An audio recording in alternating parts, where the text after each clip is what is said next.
live. The button you have to press to be live. Hello, it's me, only me. Me and me alone. This day, today. Talking about a movie, because that's what I always do when I go live here. Well, it is Sunday night. Basically, the weekend is over. But not for me, because I took the day off tomorrow. Because I'm watching wrestling tonight. And because German time zones don't really give a toss about the wrestling times. Gotta take some days off to actually be able to watch that stuff live. So there you go. That's my plan for the night.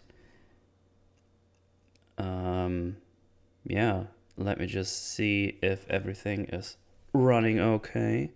But it does seem to look okay. I seem to be live on YouTube as well. Ew, I can hear you. Also, hi Moodle. Hey Snakes, what's up? Mama Afro, hello. The best movie to feature an elephant.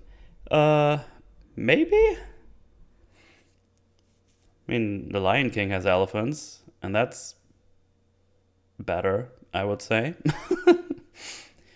But yeah, good stuff. Things are happening in this movie for sure. Fortunately, most of them not really good, but we'll talk about that when we get there, obviously. So now I just need to do the thing. Get this link here.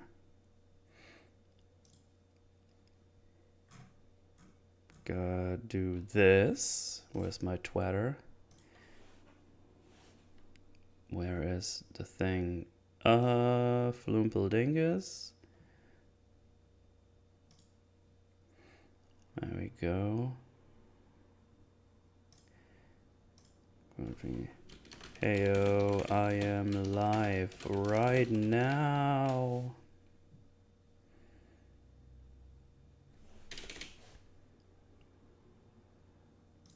Boom. Why do you cry, Metal? I don't know, it's just the right thing to do in character. It's just the right thing to do.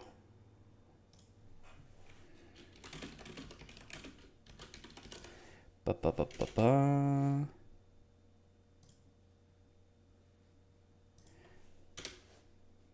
Just gotta shill my stream in certain places. That's how it has to be. That's morbphobic. Oh no.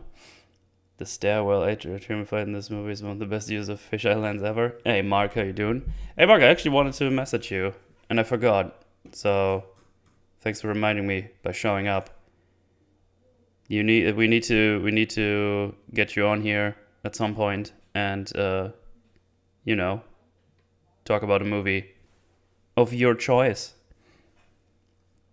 I got a haircut and I'm mid with it. Oh boy. Hello, Sean. Is it metal or mental? It is metal. Metal. But I tend to be mental sometimes. That's true. I can't be you forgot about Mark, you monster. Hey, I thought about it while I was on the toilet, and when I came back to my PC, I forgot, okay? I've got a few I could certainly speak at length about. Yeah, just pop me a message in Discord. Let me know which one you'd like to talk about. As always, you can choose either good or bad. No, that's okay in my book. Racisms. That is racisms, yeah. Excellent. So what's been going on? I mean, if you watch my Twitch streams, you already know what's been going on this week. Because I've streamed like 3 times this week. Got the Kenobi recordings done with Mutually & Co. on the AFIPS. So these are in the back. I think Waller posted on his Discord that he's going to put out the Kenobi mini episode 6 Roonies at there's no ad. I wanted to say a time but I don't know a time. I just know it's gonna be tomorrow at some point. So that's gonna come out tomorrow. Apparently it's a long boy of like 2 hours. So that should be fun to watch. Then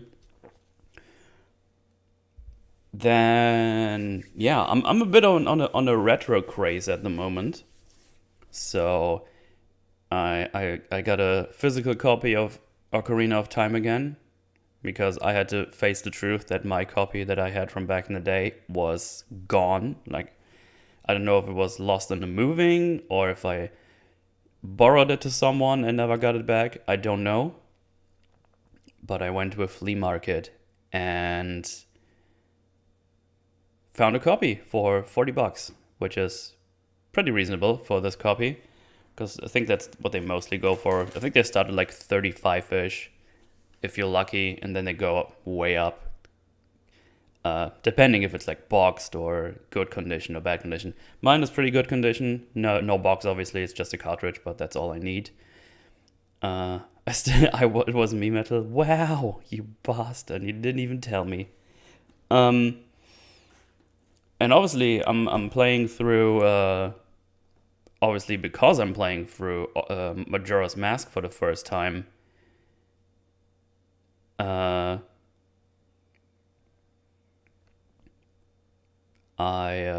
wanted to have a physical copy of that as well, and I got lucky and found one for $45 on eBay.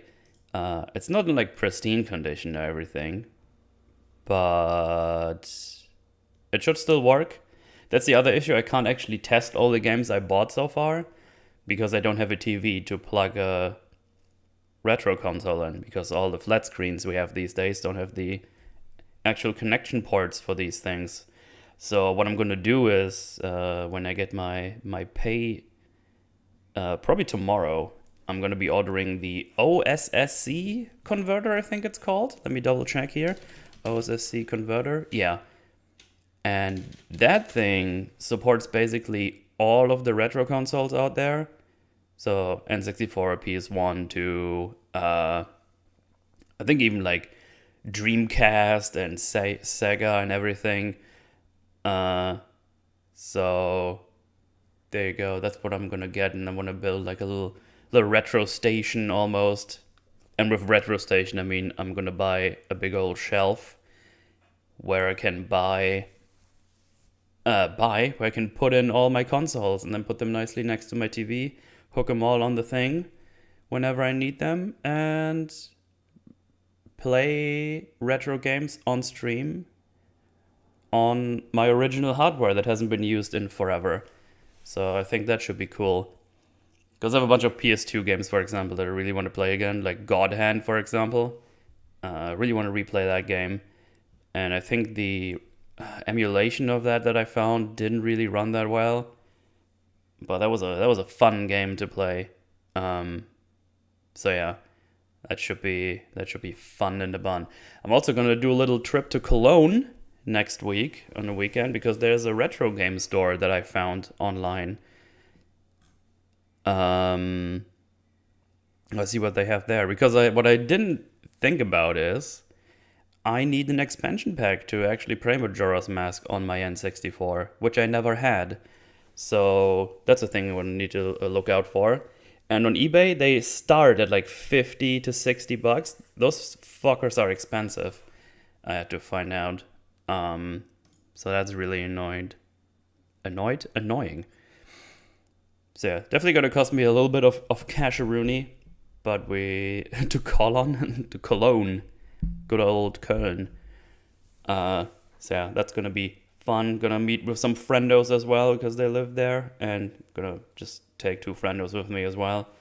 And after that, gonna go have some Korean barbecue. And then probably have some Dranklages back when we're here in my flat.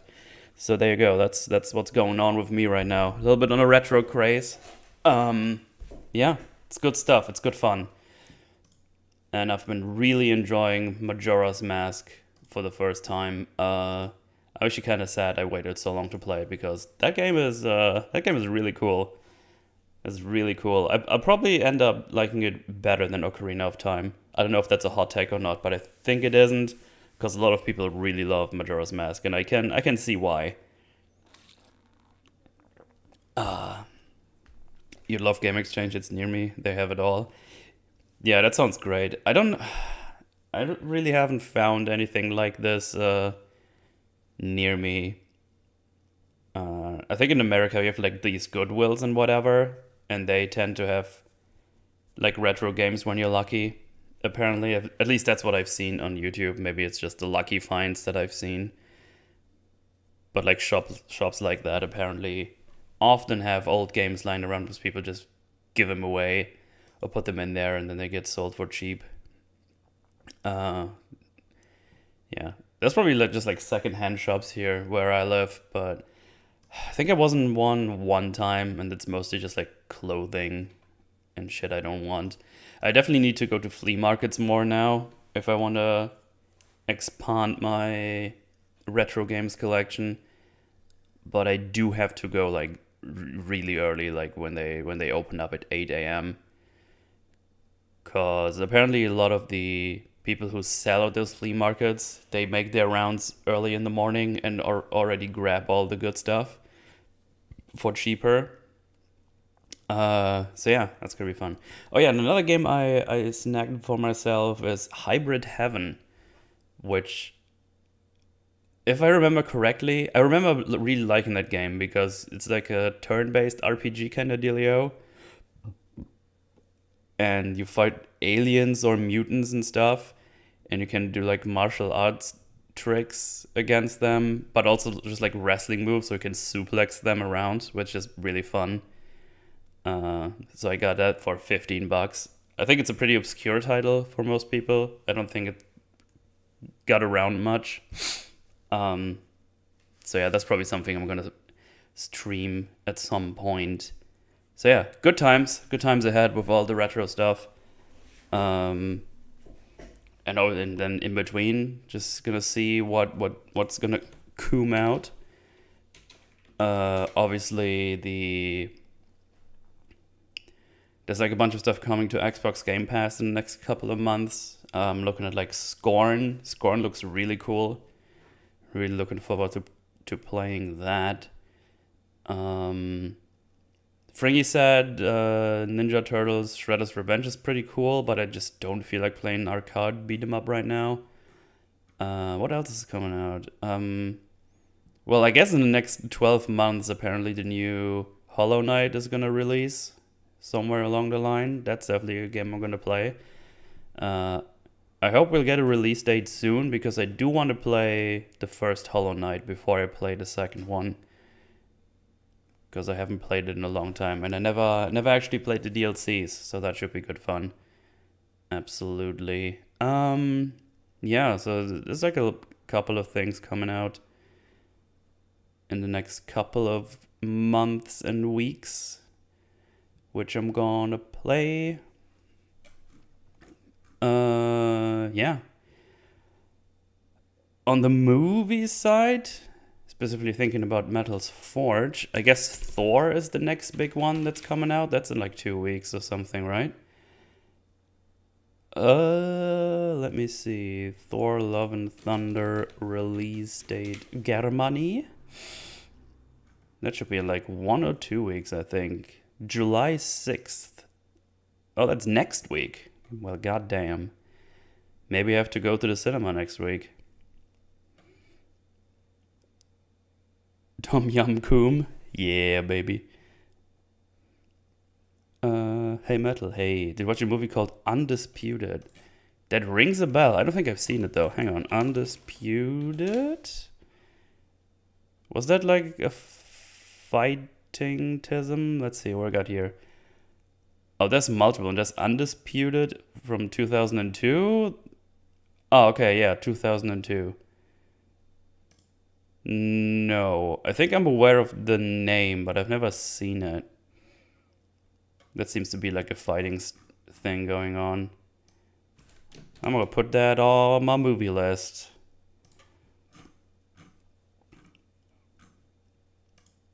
Because that could be foon. Undisputed 2002. There you go. I want to talk about Sega Saturn, but I have no chords. Panzer Dragoon I have. I heard about that game. I've never played that one either. Never played that. But that's like one of those classics people still talk about, I think. Good schleams, good schleams. So yeah, a bunch of streams happening on Twitch if you want some more gorming content for your face and your ears. I'm probably gonna be playing almost every day the coming week because I don't have anything going on after work at the moment because now the Kenobi stuff is over, so the Wednesdays are gonna be free for now unless we're gonna start something up again. Yeah. Gonna be a bunch of Majora's Mask and me working more on the John Wick script, which I'm slowly chipping away on. Get the feeling this is gonna be a big boy, maybe. We shall see. But yeah, that's about it. Watched Lightyear yesterday. How was it? I have like no urgency to watch that movie. In the action martial arts vein, I highly recommend RRR. Dude, I saw about RRR yesterday because I watched a Corridor video, like the visual artist people, and that RRR, that looks like a fun movie to watch. I've actually put that on my list. I might watch that for like 2 weeks, because now that I see that Thor comes out next week, I might do that for Forge next week. I don't know, because I feel like I should go watch that. I think actually I wanted to get Fringy on for that. I think we talked about this. I need to message him after the stream, see what he thinks about that, if he's gonna watch it immediately. But yeah. Don't watch Lightyear, it's weird and contradictory. Awesome. It's good. Oh boy. Thor is next week. Oh no. Yeah, that's what I thought. I thought it was 2 weeks away, but I guess I was wrong. So I guess I have to go have a little visit to the cinema next week. Hang on, wait. I'm being a stupid. It's the 26th, so it is in 2 weeks. I'm stupid. Yeah, it's July 6th. I mixed up my dates here. It is in 2 weeks. Okay, never mind. I'm just a tism. I'm just a moron, if you will. Well, glad we figured that out, or I figured it out. It's not the Lightyear that I know in my childhood. Yeah, that's what it looks like.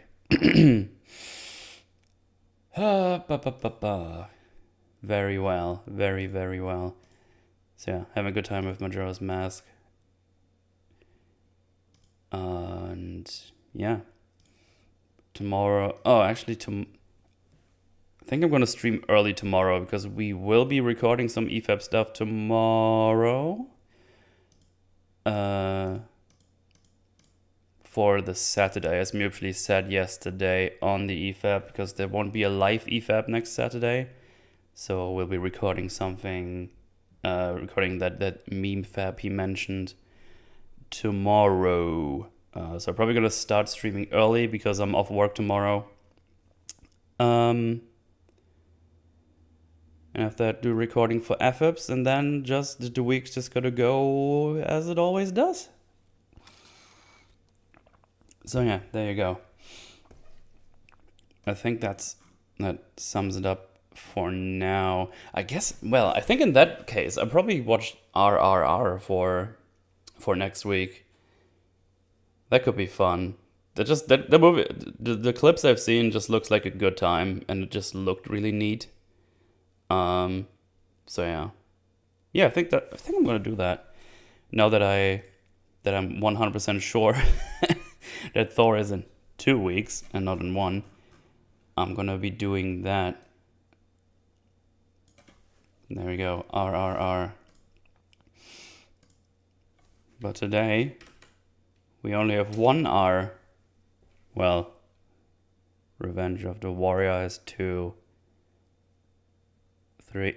You know what? Forget it. I thought this was a good segue, and then I thought about it, and it just fucking collapsed in itself. So just forget about it, okay? Just forget about it. Good stuff. Good stuff. Let's see. Are you going to EFAP Boys Season 3? Writing wise seems better than Season 2, but the work stuff is much worse. It's really tough to watch the first 3 episodes. We briefly talked about it yesterday because that question came up a lot. None of us really has any passion for that one. None of us actually watched any of it. I think Mark watched a little bit of it and talked about it briefly. But yeah, I don't know. There was a big fat maybe if for some reason there's gonna be something super duper bad or super duper good, and then we end up watching it. But as of now, none of us have watched a single episode of The Boys. So yeah, I don't know. I actually forgot it was running. I saw a random clip on Twitter, and I didn't even watch the clip. I just saw, oh yeah, The Boys is currently running, and then I just moved on with my life. Remember years ago, Mala saying he was definitely gonna watch it. Years ago.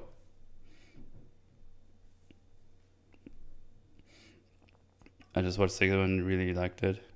Oh, it's 6 episodes in already? God damn. Oh well.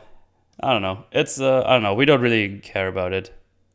We don't really care about the 3rd season, and there's so much other things we're doing, and that are coming out. I mean, as I said, Thor's coming out in 2 weeks, so yeah, I don't know. Oh, and the first Boys EFAP. Okay.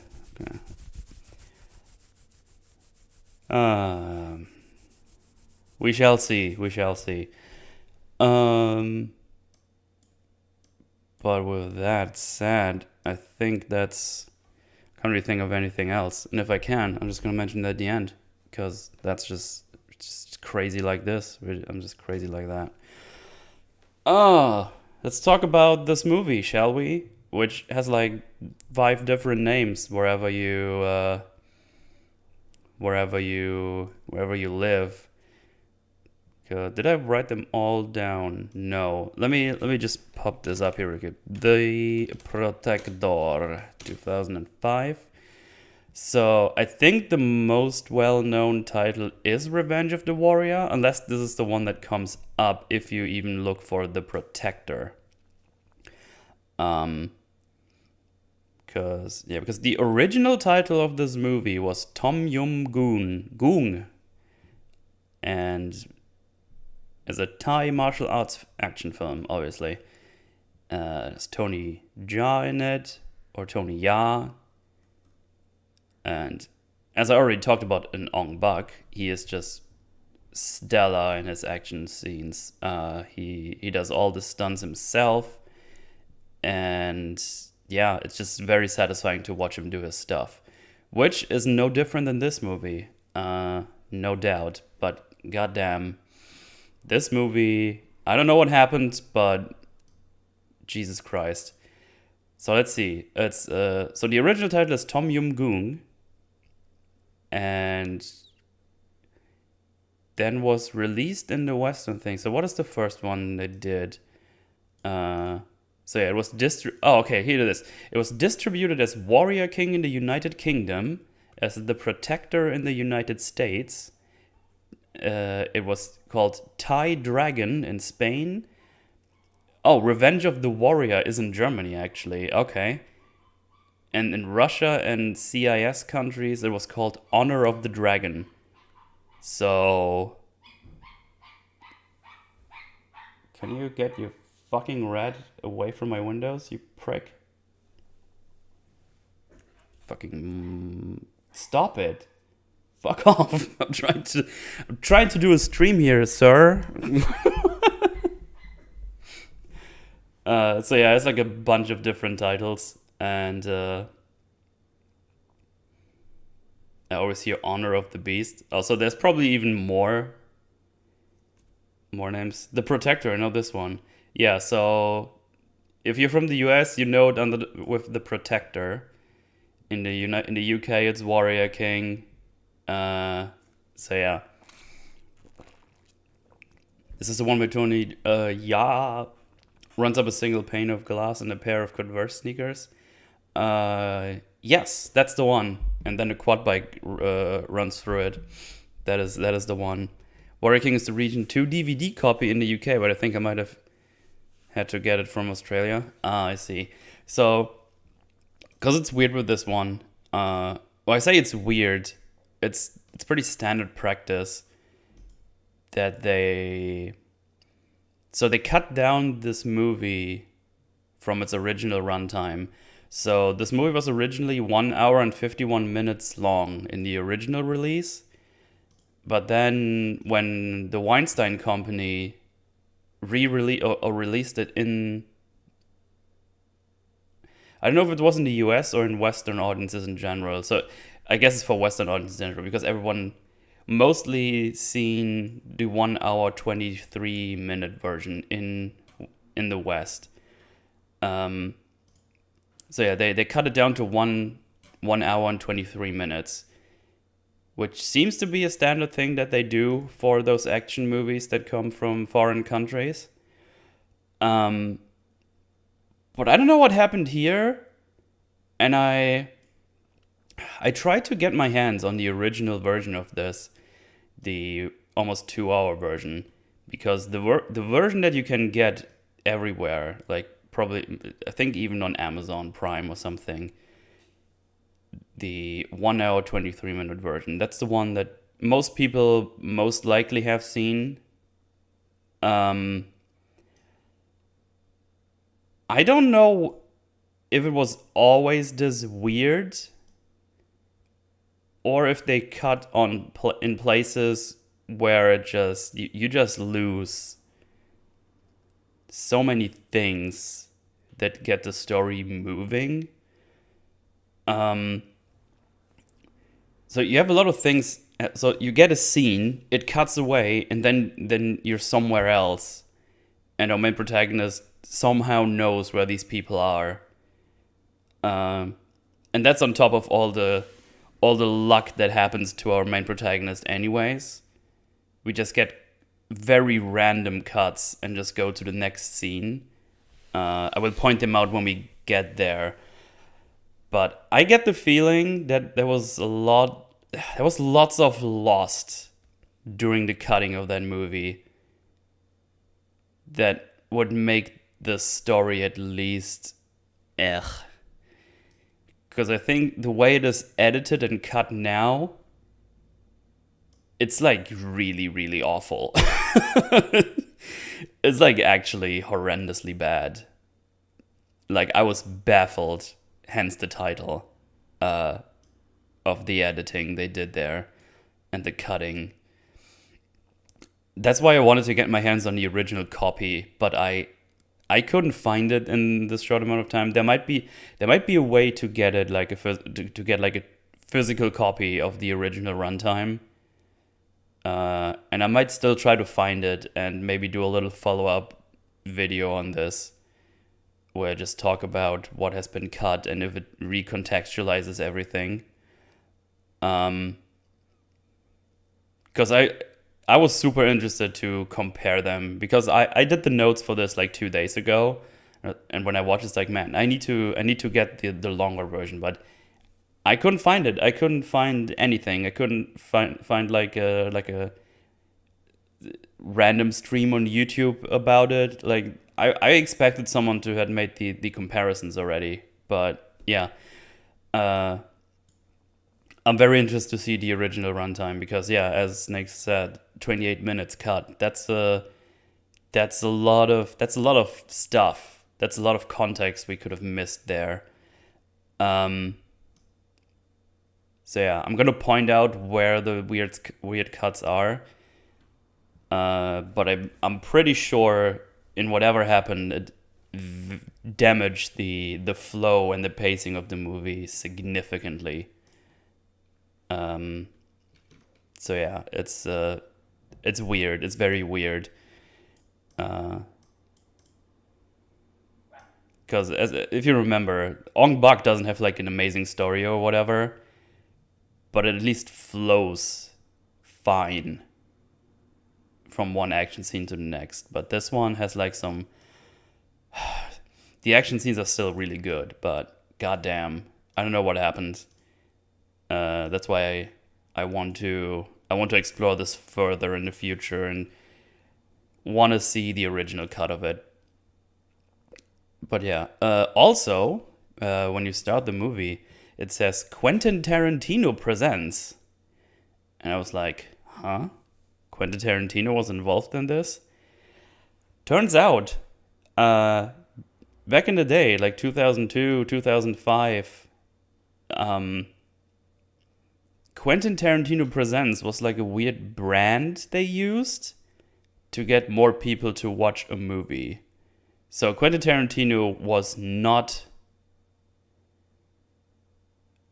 involved in this movie at all. So yeah, they just apparently Weinstein Company just used this for marketing, and Tarantino wasn't actually involved. That was just kind of interesting to see, because I was like, oh shit, Tarantino's in there. Maybe this is like some good character stuff or whatever. It's like, nah, it's just some random branding they use, and I guess it worked a little bit. I'm not sure actually. Good stuff. So yeah, there's some little tidbits I found out during a little bit of research. So yeah, let's just jump right in. So the start is pretty straightforward. We get some backstory with text, and the text basically says that there were Thai kings who rode warrior elephants into battle, which they choose for their physical and spiritual attributes, and they believe that the king's power derived from the elephants, and whoever has the perfect elephant is gonna win the battles. So basically, if elephant good, you're good. And obviously this means that the elephants needs protection. And yeah, this is where these so-called protectors come in. And it's a select group of warriors trained in Muay Thai, which, yeah, they're called the protectors, or they're called in the native language, Jaturung Kabart. I don't know if the pronunciation is anywhere correct, but that's what it is. Then we hear the father of the main protagonist, and the main protagonist is called Kam, or Cam, I think it's Kam. Kam, nice. And he tells him that the elephants are important, and that he's going to be a protector as well. And then we see Cam grow up with the elephants and getting trained as a protector. At some point, we see two elephants going into the woods, probably having some sexy times to make a baby elephant. Yeah. Then a little cut to 10 years later. See that the baby fan, Cam is basically raising it. And yeah, that's basically all the characterization we get for the elephants or anything, I think. So Cam is in charge of the small elephant. He raises it, grows up with it, and then we see people trying to steal the baby fund. Oh yeah, the baby elephant is called Corn. So there you go.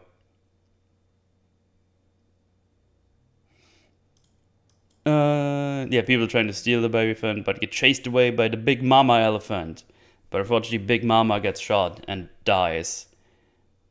And yeah, when that happens, we see Cam getting trained in Muay Thai. And yeah, that's a build-up story for this whole scenario. Get some Muay Thai training, and I'm just gonna move ahead to the festival, because now we bring the father elephant, which name just escaped me. They bring him to the king's examiner, who is about to look at the papa elephant, while Cam and Corn just chillaxing outside the festival, and look at some blind boxing. There's just some people doing some Muay Thai boxing, but blindfolded. Because obviously they've been taking care of those elephants and want the king to have that elephant because that would be good reputation for them, and yeah, good stuff. Also, Cam buys Corn a little bell, and he's like, "Oh, look at you, you're all fancy and whatever." And yeah, while he's looking at the fight, Corn gets like sprayed with water guns by some small children. But Corn sprays back with his little nose and stuff and whatever, and chases after them. And ultimately gets taken in by. Oh, sorry. Give me 1 second. What's going on?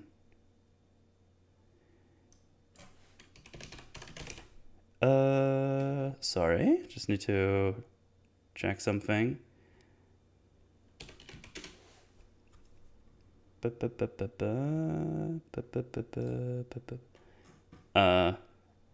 Okay, sorry about that. So yeah, he gets sprayed by those children with some water guns. Corn sprays back with the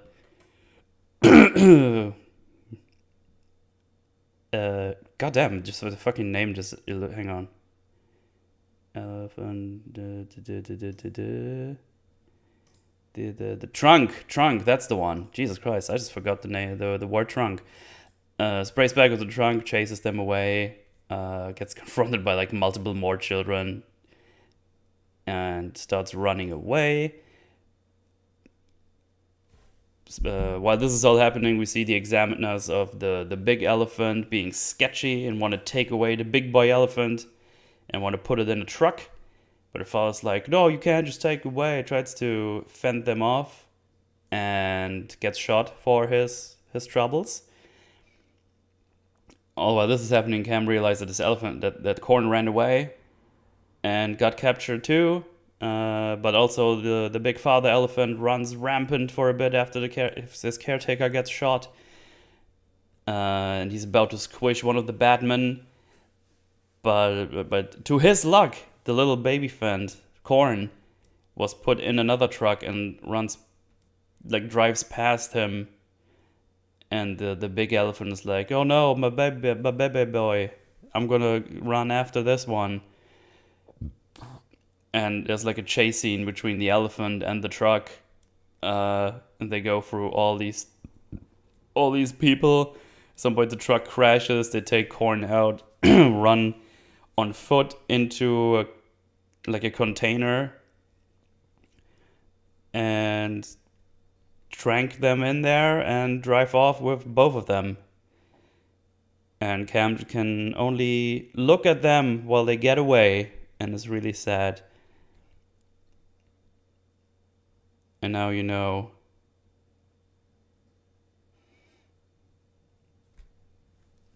Now we know why we have to ask the question, where is my elephant? So yeah, this is Avon, what's up?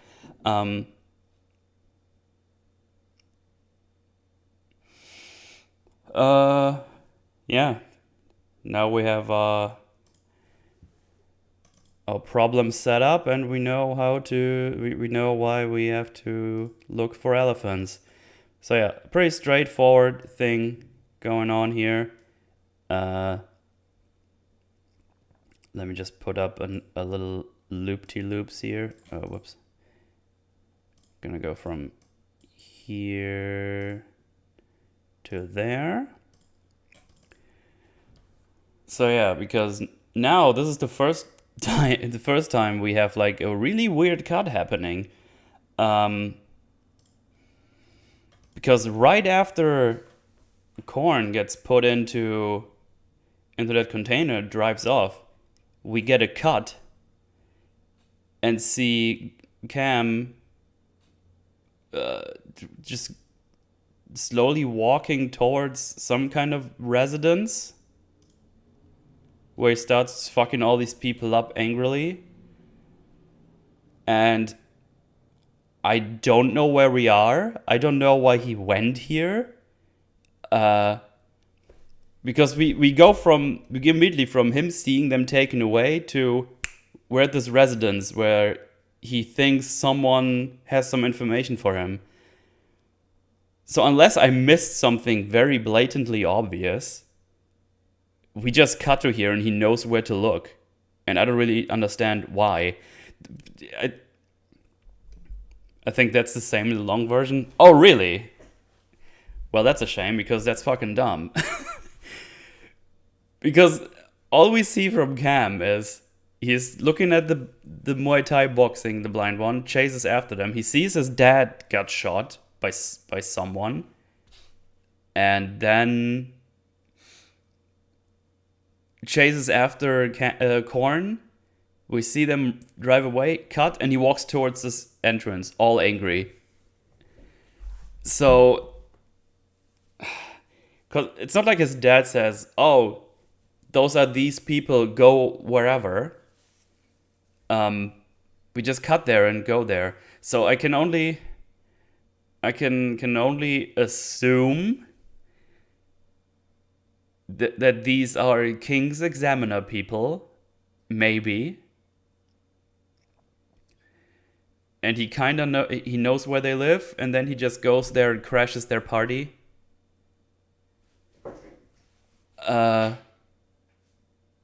So yeah, I don't. This is like the first really weird thing that he just goes there and we start fucking people up. Don't get me wrong, I always like Tori, kicking the shit out of people, but I don't know why he went here. Because he just goes there, kicks someone through the door, I think, and it's like, "You killed my father, and where's my elephant?" Basically.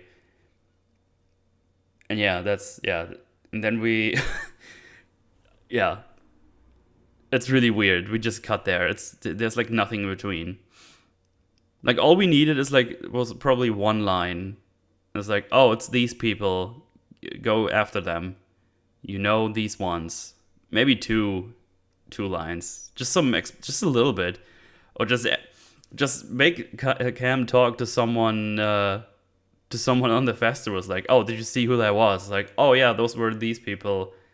I think they work for XYZ." Because right now I don't really have that much information on what the fuck is happening. So yeah, that's the first really weird cut.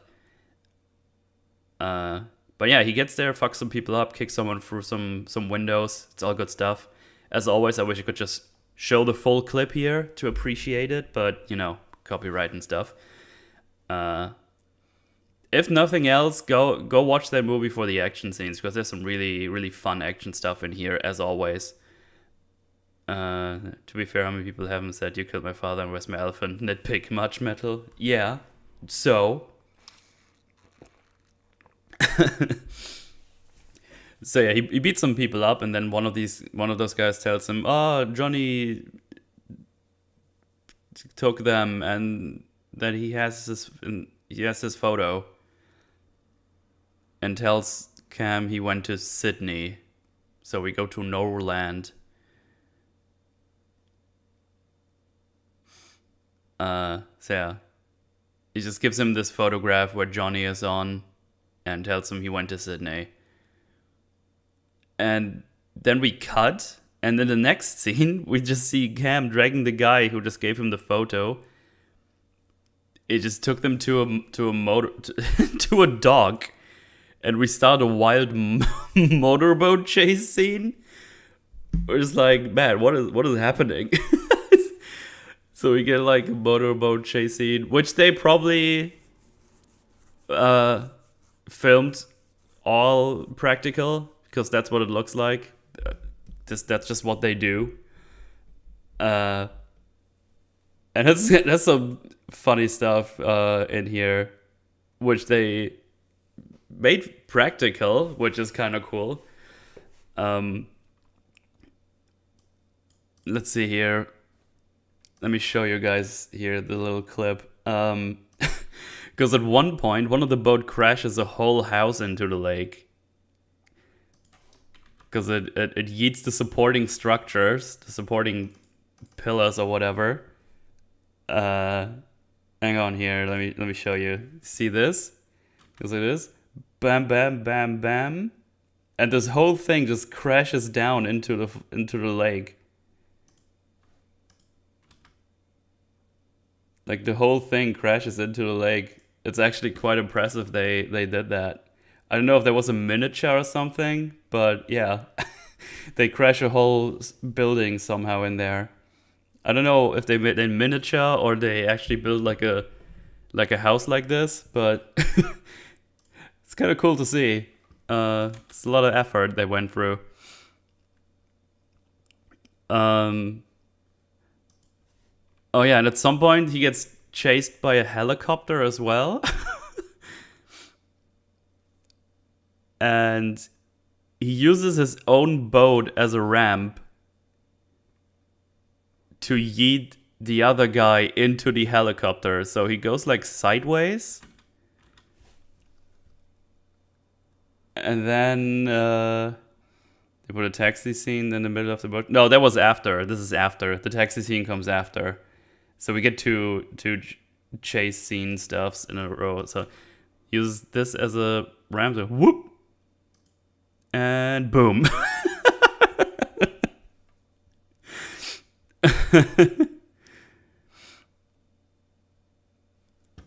So yeah, he's blown up a helicopter with a motorboat. And right after this happens, we cut to black. Boom. 2 weeks later, we're in Sydney now. We just cut right away. And it's like, okay, we're going to Sydney. It's amazing. This is like one of those. This is just a funny cut. Like, there's not even the scene where you see Cam driving off, like getting away properly or something.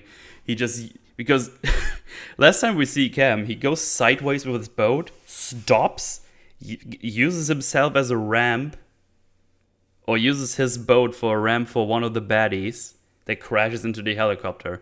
Mind you, there was two motorboats still following him, so I don't know what happened to the other one, because Cam just stopped. But right after the helicopter explodes, we cut to black, and that's it. We're in Sydney down now, and down under now. Sydney down under. There you go. That makes sense. So yeah, that's a fun little cut there. Oh, whoops. Come back window. Stop it. Stop that madness at once. So yeah, now we're in Sydney. And because we just had a chase scene there, we obviously need another one right away. Let me just put this loop-de-loop here, because it's just nice to have moving stuff. Boom, there you go. Shit. Get snatched by the, no. I don't know why, but my note windows keeps resetting to a line I wasn't at. Motorboat, helicopter. Right, there you go. Cut 2 weeks later in Sydney. Okay. Yeah, this is the first time where I was like, what the fuck are these cuts? I think I need to find a version of the longer one. Like after that, I was like, man, I feel like they cut this pretty crazily. Hey Camille, what's up? So yeah, he's in Sydney now. He walks through a little thing, a little airport, gets a taxi. Obviously, he doesn't speak any English, so this guy who's in the taxi is like, "Oh, hey, where you want to go, mate? I'm Australian." But apparently, this taxi is stolen, and we get another chase scene because the taxi driver has to get away from the police. And that also is like just really weirdly cut. I feel like there's like a lot of cuts happening. Like we're in this one street, and then it might just look weird because it's multiple police cars, but they all look the same, obviously, from the outside. So it just kind of doesn't translate well in the cuts, I think. So yeah, this is also where we get introduced to Mark, the Thai police officer, who is like apparently this reckless guy and stuff because his teammate is like driving too slow, and he takes away his right to drive. It's like, let me drive, you little pussy. And then you get like this little chase scene going on. And the chase scene ends in like a alleyway because the police chases them into it. He gets forced to stop, basically, the taxi driver, and he takes Cam as a hostage. But as soon as he moves away the the gun from his head, Cam just overwhelms him immediately. And yeah, before anything else happens, like ask him what is going on or whatever, the taxi driver gets shot by the evil detective. If you can't tell he's evil, he's wearing a suit in all black. And it's like, he's this Cam guy, he's not a hostage, he was in on it, obviously. So yeah, he shoots the taxi driver straight in the head, which is very reasonable after being disarmed by Cam. So yeah, they cut this whole introduction. Wait, where from? I mean, this is the cut version I watched. I mean, the introduction is just they're hanging out in the police car, and just start driving because it's like, oh, there's a taxi driver on the loose, stolen taxi, and they start going, and this weird partner of his is just really slow, and he's like, stop here, and then they change positions behind the steering wheel, and he goes crazy with his driving. In the long version, there's a longer intro to the cop character. Okay, I mean, we get some more right after because he manages to capture Cam at some point shortly after.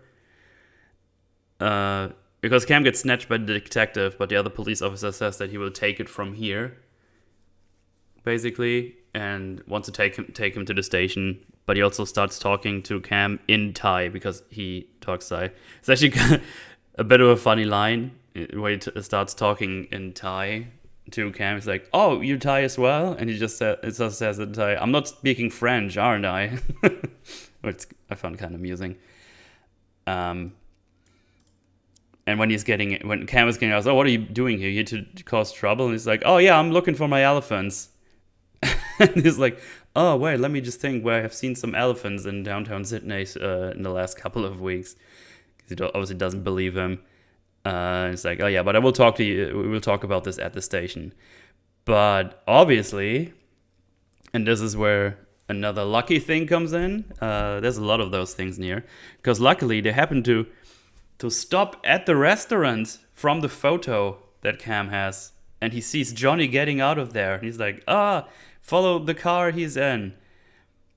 And they're obviously like, nah, we're going to the station. I'm not going to do that.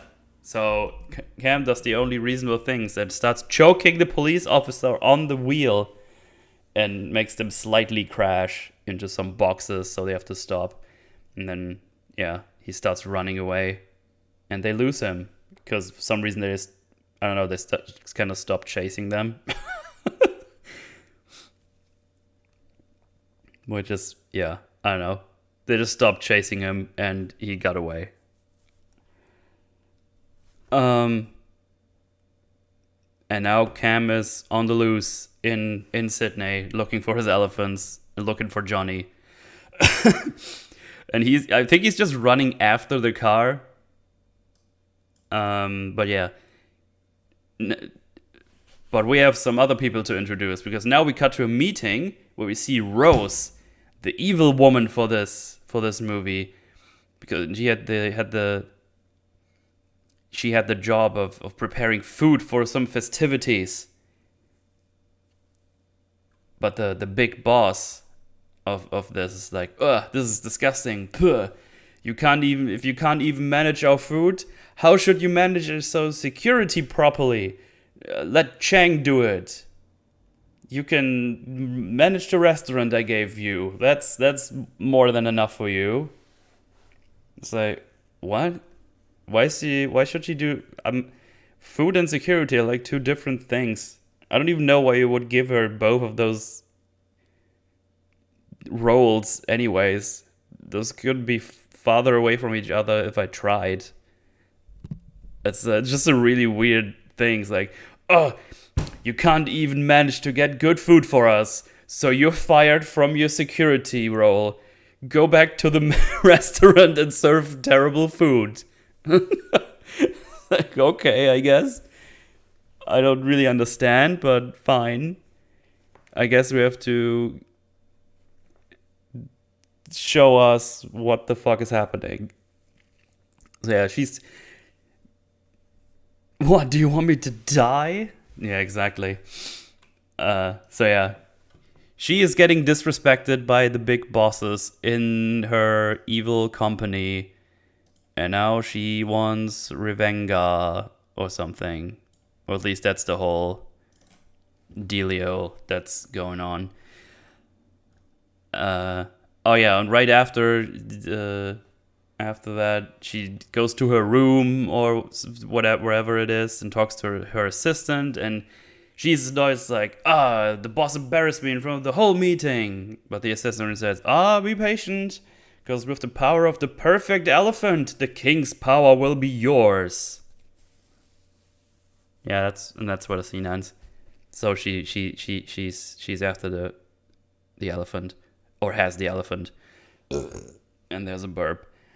So yeah, now that we know Rose, no Rose, we know she exists. That's enough, because now we have to cut again, because now we need to go to Cam, who somehow caught up with Johnny. Apparently, I guess he ran after the car this whole time, and now Johnny and his friends are on a small stroll through the city and want to talk to, I think Pia was her name, if I'm not mixing the names up.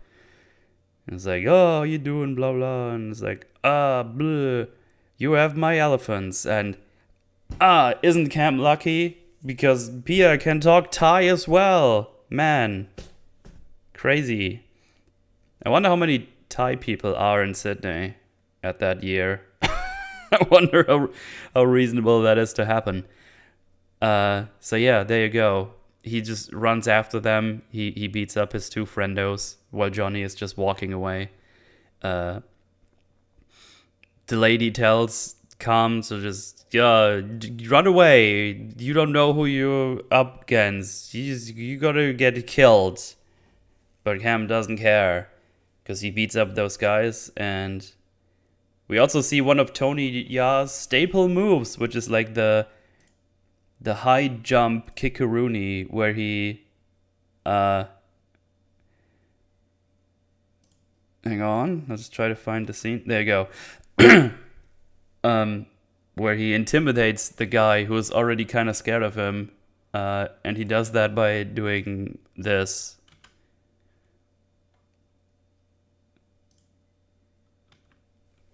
I don't know why this was his reasoning. Instead of just kicking his ass, he just does that. This just seems like, oh, we know he can jump real high and can do these cool kicks. We need to get this in here somehow. Let's do it this way. And hey, it looks cool as shit, but why? He kicks away the knife of the guy and then does this. And I guess this I know, it's just such a bizarre. I just find it kind of funny. So yeah, he intimidates the guy like this, and this is how he gets him to tell where Johnny went. And we just had action speaks louder than words. Yeah, we saw this. Another cut to where Johnny is. He's doing like a drug trade or something. but the guy Cam intimidated gets him here. And we have to start fighting, I guess. Oh, whoops. Didn't stop. And yeah, no, this is just where we get the first really cool action scene. He arrives there, and yeah, we just got a whole bunch of people. We get kicks and elbows and stuff, and it just all looks really, really good. Looks really, really awesome, as you would expect from a 2005 Tony Ya movie. If you've seen Ong Bak, you will recognize a lot of those moves. It feels like Tony Ya has like all these staple moves. Those directors want them to do. And yeah, it just looks cool. What's kind of funny is Johnny yanks on a chain that honks a horn, which for some reason alerts all skaters and BMXers around this area to get into this old warehouse and start fucking up Tony Ya or Cam. Like they jump through windows and stuff.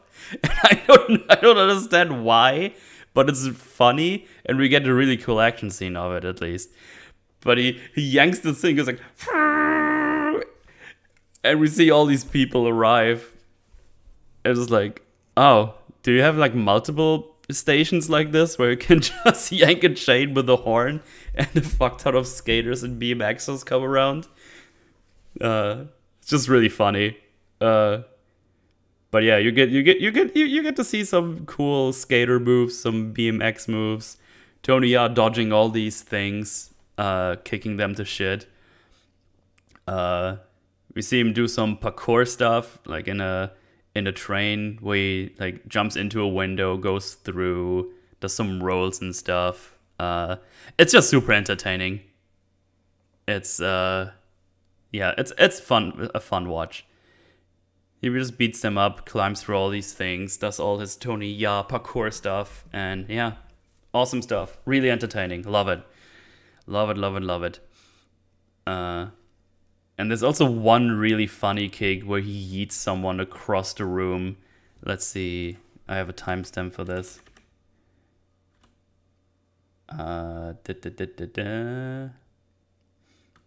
Goes through here. Hang on. I want to show you. There you go. So this one guy on skates comes rolling on, and then this happens. Woo! This is so funny. He flies up so high and does like 3 backflips and just crashes into a container of trash or trash thing or whatever. It's good. It's funny. But yeah, go watch those action scenes at least. I'm sure you can find them like on YouTube or whatever as well. But yeah, some more people, some skaters, some BMXers and fun and stuff. Just some really solid action, practical. Not a lot of crazy cuts, so you can see the actual moves happening. He does like a backflip into a wall and does like a handstand, and then a front flip. It's just really entertaining because you have like an actual person who can do all these crazy things, and he doesn't need a stunt double. So yeah, it's just really fun to watch. And yeah, then we get the scene that someone mentioned earlier with the quad bike where he walks up this glass panel and this guy crashes through. So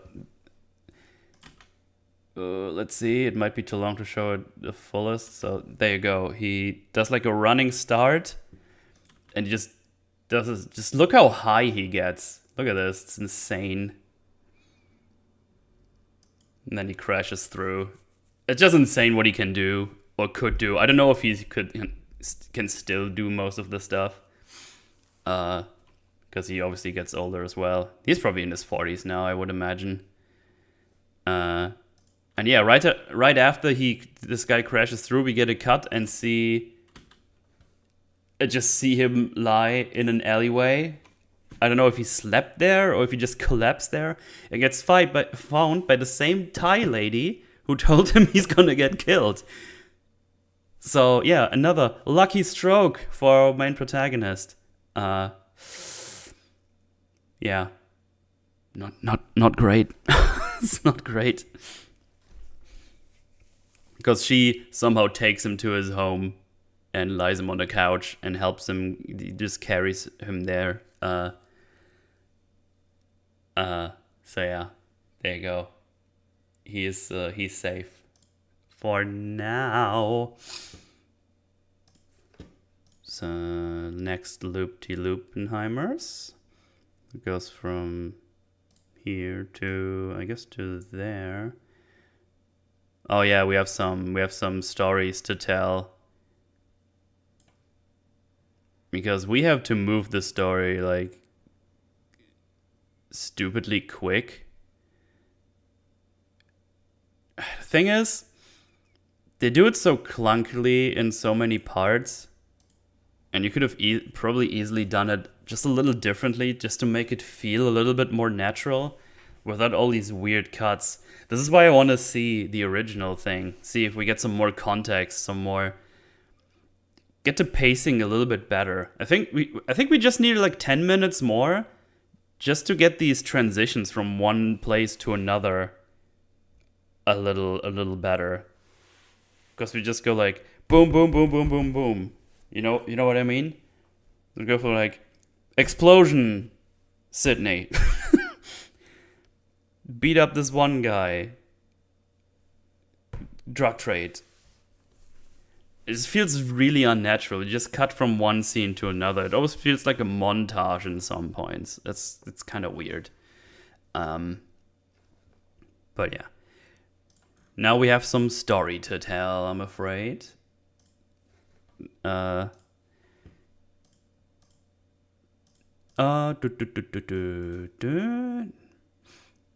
are we at?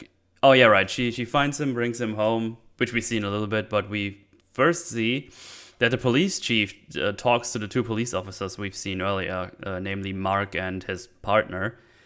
And it's really weird because he's like, "Oh, you lost the suspect. I deleted you I got you off the case, and now you need to do security work for whoever the fuck." I don't think that makes any sense at all. Because no, the way I understand it, if you have a case,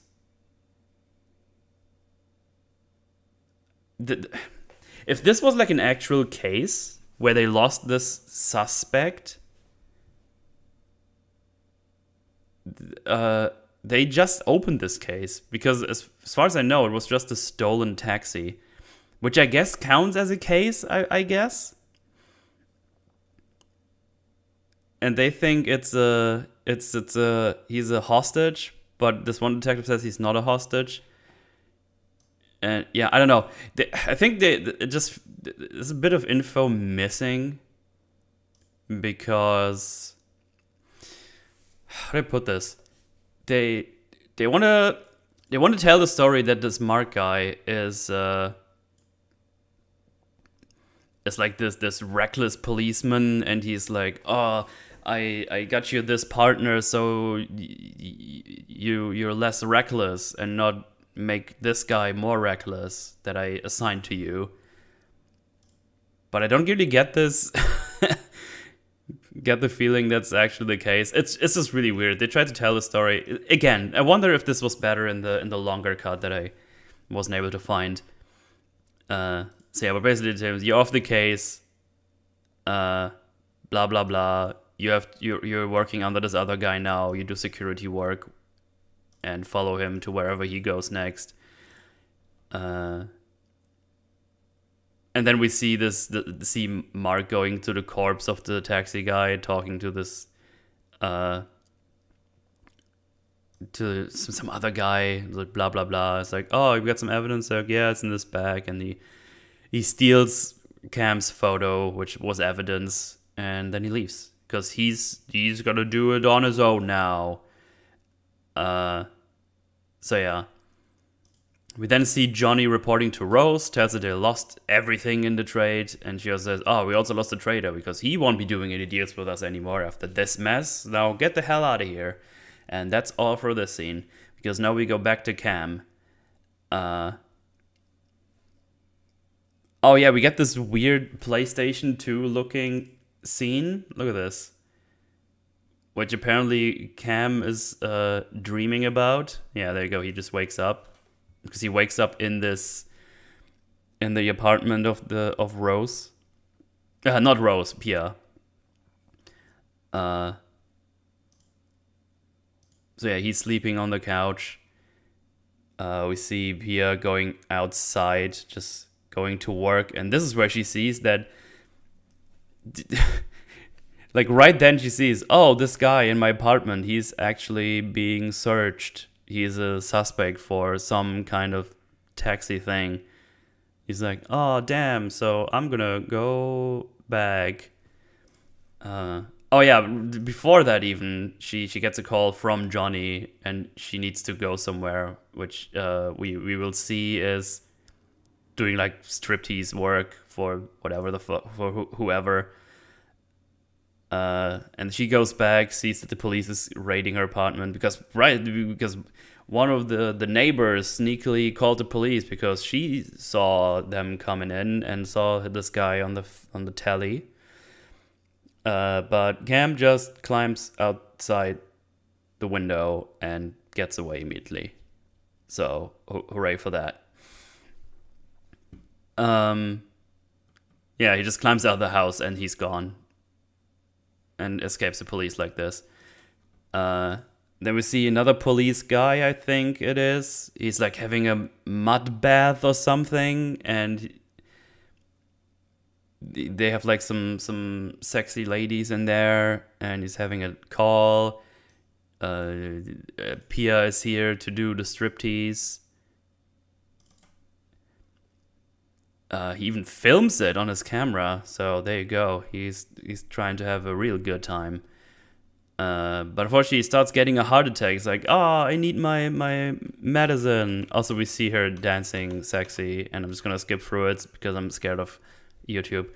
That's his medicine. So she goes and tries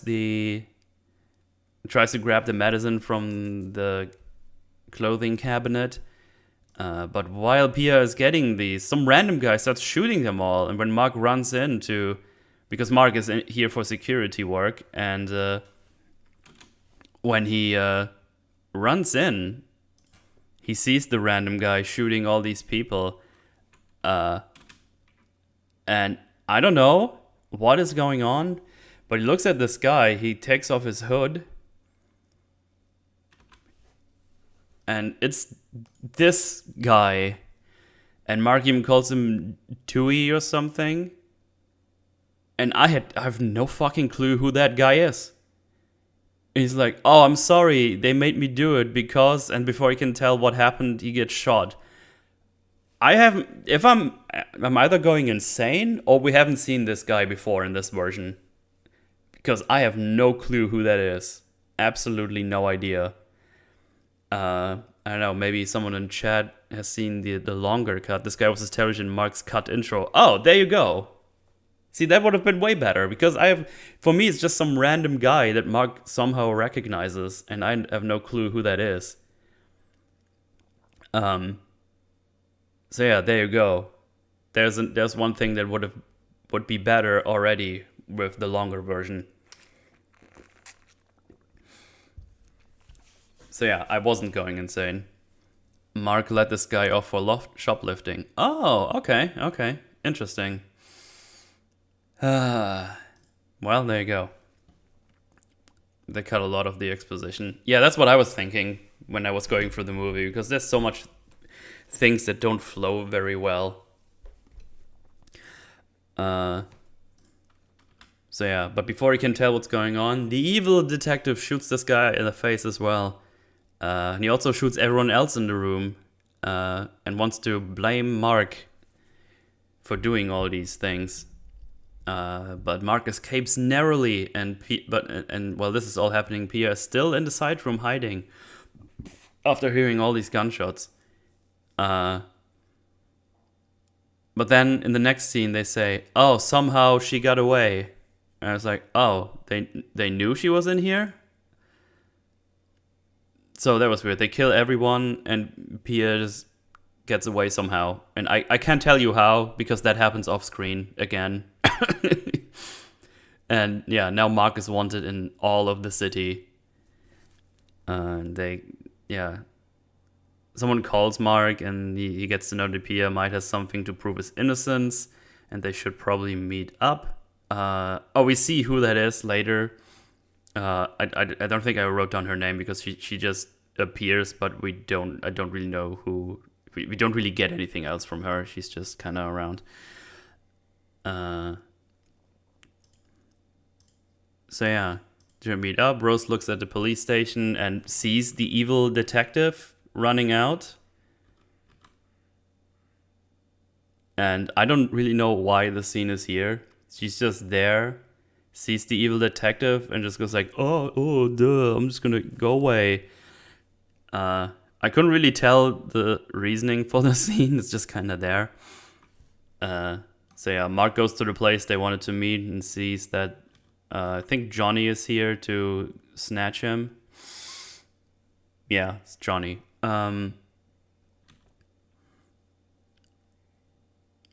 Yeah, Pia goes back home, sees her whole place has been raided, and she also gets snagged by the police. But luckily, Cam sees that, and he beats up the police and saves her. This all happens in like 2.5 minutes, what I'm talking about right now. Like, it happens like boom, boom, boom, boom. It's insane what's going on. Then they have a little talk about how the restaurant he was looking for, this is like all of a front for everything, and it's just, they're like gambling and all these things. It's like, and everything is going on, and there it is. Exposition scene is done, so. And now we get probably the coolest scene in the whole movie, because now we get the restaurant fight stuff, which is just really, really cool. It's really, really, really good. And from what I could find out, apparently it has the longest continuous fighting scene without cuts that has ever been published, apparently, or produced, with like over 4 minutes of like a non-cut scene, which is just pretty darn impressive, really. Pretty cool. Yeah. I think this is the scene that is most well known from this movie, I would bet. Because he basically just goes into that restaurant after he hears from it and just starts fucking people up left and right. Yeah, it's all nice and practical. He goes in there and fights his way all the way from the bottom. I don't think all the way to the top, but pretty high up. When is this film released? 2005, if I'm not mistaken. Yeah, 2005 is when it was first released. Morbius is better. Yeah, he does like all the stuff. He like jumps up, crashes people through things. They fall all the way down. There's like even one scene where someone gets yeeted off a balcony and falls into like one of these houses. It's a really cool scene. And the camera just follows him. It's nice and far away from him most of the time, so we can see all the things that are happening. You see all these civvies running around, just kind of scrambling away. He kicks all these people, crashes them into stuff. He climbs through things. It's really satisfying. It's a really satisfying scene to watch. It's really nifty. Really nifty. Oh, there's the scene. Hang on. Let me go back a little bit because I want to show that one. So he kicks this one guy, kicks this guy away. and he basically grabs him into a fireman's carry and yeets him off. Boom, look at this. This is awesome. It's so dangerous, but it's awesome. I wonder if they had to do this in one take, or if they rebuilt this thing a couple of times. So yeah, this is in the whole 4-minute thing. It's insane, but it looks so good. It's amazing. This is where all the praise, like all the action scenes. This is where all the praise goes into this movie. Just forget about the whole story things. Like when all this happens, you're just in for a good time. Love that shit. Really wonder how much planning must have gone. Oh, it must have been crazy.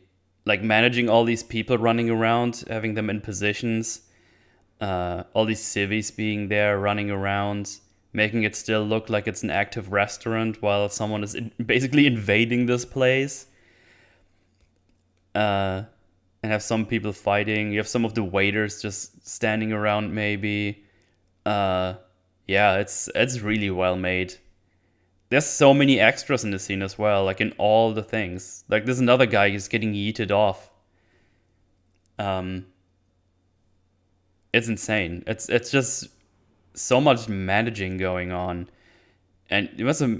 I didn't see if they did it like in one try, which I doubt. Like they did.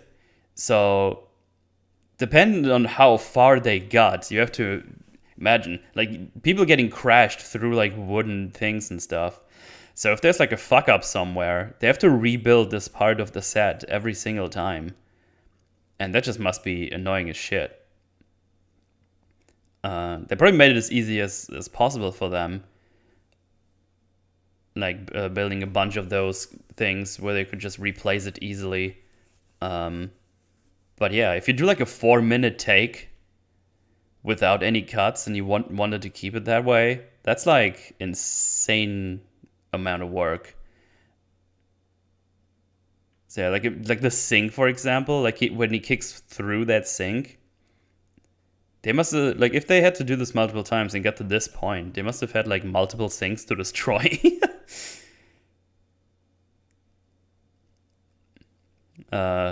So yeah, the most expensive part was that Tony Jaa kept breaking the protectors and the stuntmen wearing them. Yeah, we needed to get more stuntmen all the time. But yeah, it's just a crazy amount of work that has to go in through this. And it shows. It's really, really well made. It's awesome. It's really cool. So yeah, make sure you watch that thing. It's good stuff. It's absolutely fantastic. Love it. Can't praise it enough. The sheer amount of work that must have gotten into this. Good stuff. So yeah, he made it when he made his way up there. He finally confronts Johnny, and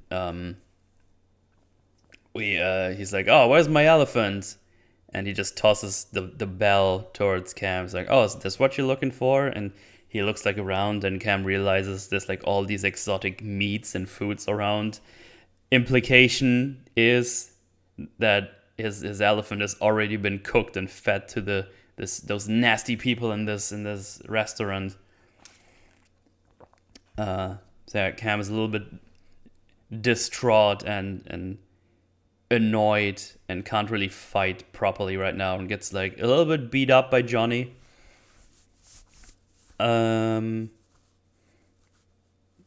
Yeah. But after he composes himself a little bit, he goes into beast mode. And yeah, he just beats up Johnny for a bit. This is where we get like those awesome blocks that Tony Jaa does. Where he goes like,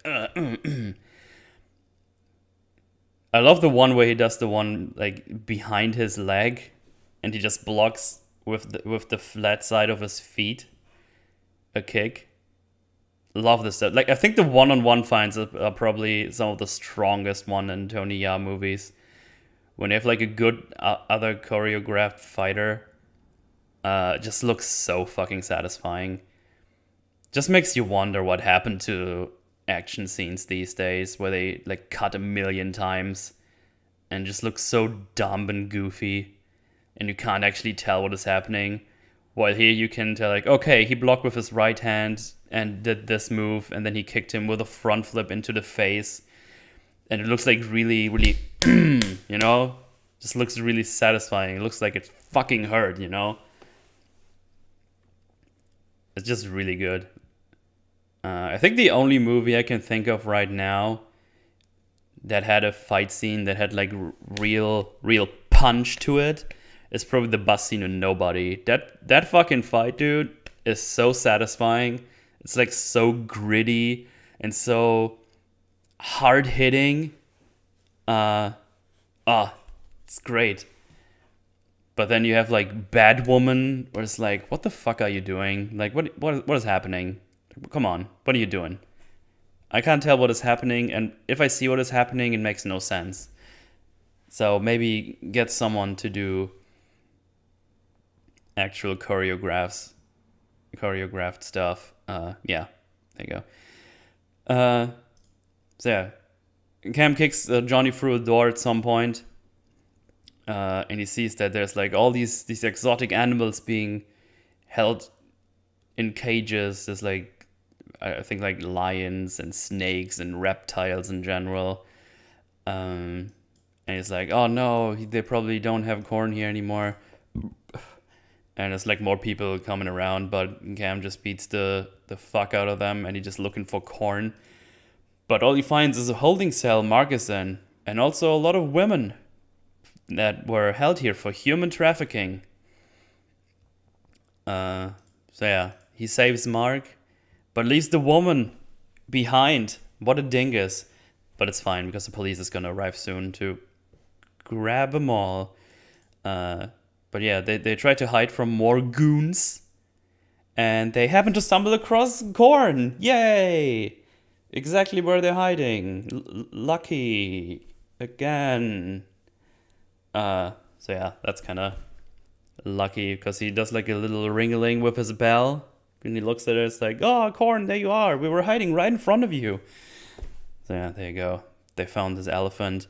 And yeah, they free the elephant, somehow get out of this big-ass restaurant. And also, they have someone with a truck there to pick them up. Why? Because we just see, we see them go out, and there's like someone with a truck. Oh, get in, we can go now. It's like, what who are you? Who called you? Was that Mark? Did they call someone on the way down? How did you get out here without being seen while having an elephant with you? Guys, you know how big a fucking baby elephant is? Guys, please. How? They're doing way too much off screen. But yeah, they get away. They put them in the truck and they drive away. We see the police raid the restaurant, and they still say that Cam might be involved in all this stuff and yada yada. So yeah, the restaurant gig is up, because now it's all human trafficking and things, and we can't have that. Obviously, it makes sense. But luckily, we're mostly through most of the exposition stuff, so that's cool. Let me just get to the thing. Boom. Because now, if we get some story stuff, it's just like really fast beats. Like now we're just moving through it. So we get the police raid. The police raid the restaurant. News still say Cam might be involved. This is called this Thai guy with a red, with a red thing, a red scarf, a red thing. Scarf is a hard word. You don't use that often. And apparently, they Mark knows some Buddhist Thai people or something, and they have like a house that looks like a temple, and they're allowed to stay there. But he also says they still need to find the big elephant. Johnny gets yelled at again by Rose. We see her taking a bath. No boobies, unfortunately. Sorry to disappoint. This is also where we see that the detective Evilman has a romantic relationship with Rose and says he's going to take care of Cam and company. He does that by randomly intimidating people in the street. It's like, where's the Thai man? We need to find him. And then back in the temple, Mark, the policeman Mark, is just dumb as shit and just walks out into the temple where people are there, and someone meets like, hey, is that Detective Mark? And Mark is like, we need to go. They have to leave. And I think they just drive around in the truck with the elephant for a while, because later on we see them in a truck and just say, oh yeah, we're gonna be back soon. So apparently they just drove around a bit while people were leaving.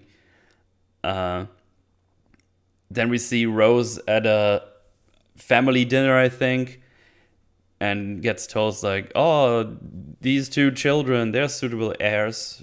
And it's like, but I want to be the heir. I always took care of everyone. But he's like, but you're a woman. That's no bueno. We would be the laughingstock of the industry. And she arranged that the two children are being poisoned with the food. And she just says, oh, look, now all the suitable heirs are dead. And I'm the one. So now I'm in charge. So if you couldn't tell, she's evil yet. She's evil, by the way. So yeah. She just killed two children. Good times. Good times. Back to Cam and Mark. They're driving around in the truck, and Mark says, oh, we're almost back. And they make their way back to the temple, which has been burned down by the evil men. Yeah. That's their idea. And there's like a lot. It's kind of funny because there's like fire everywhere, but the sprinkler system didn't really do a good job of containing the fire. And it also stops while the fire is still going. And you see this very selective fire everywhere. There's like fire around the around the windows. Here, look at this. There's like fires exactly here, and here. And then there's fire on top of the temple thingy, the little ritual place. And yeah, as Mama Afro said, it's been turned into a fighting game stage. It really did. It looks really funny how selective the fire is. And there's like no smoke. It's kind of funny to look at. But we get we get more amazing fighting. We get Muay Thai versus Capoeira. So basically we get Cam versus Eddie. Oh shit, Chad, remember, Eddie was Tekken, right? I'm not misremembering, right? Oh yeah, it's really funny because this guy has prey carved in his chest. Well, or prax, if we're being technical here. I mean, it goes farther than this thing, so it might be prax. Maybe wants people to prax. I don't know. So yeah, it's Eddie from Tekken versus Cam, and it's a really good fight. It's a really awesome fight. Again, fighting is where it's at in this. It's just really good. Just cool capoeira moves. Cam just doing all the dodges and stuff. Really, really cool. But yeah, it's a cool fight. You can see what is happening. There's not a shit ton of cuts. But yeah, you can see what is happening. The movement is clearly known to the people who do the choreography. Like they know what they're doing, I should say. Just looks really professional. It looks really good. You see Cam doing all these dodges and blocks, and yeah, it's just fantastic. Just fucking awesome. Go watch the fight scenes of this movie. It's really good. And Cam even gets beat up a little bit, but then he gets his shit together, figures out his opponent's fighting style, and beats him up. And right after this is happening, a guy with a sword arrives, and we get second guy to beat. He gets attacked with a sword, and after he gets cut, he arms himself with like two big old drumsticks to fight after him. Where's my mouse? Yeah, because he gets like cut a little bit, and then he has like these. Are they also called? Would you also call them drumsticks? I'm actually not familiar with the term for these things.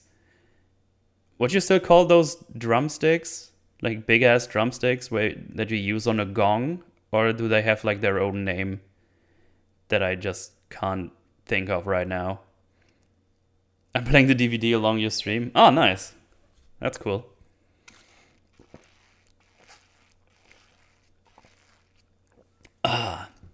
Stay hydrated, fellas. It's importante. I guess so. Yeah, that's what I was thinking. Yeah, I was just wondering if I just called them drumsticks immediately, but now I'm just thinking if there's like another technical term for it. What are the sticks called you use for a gong?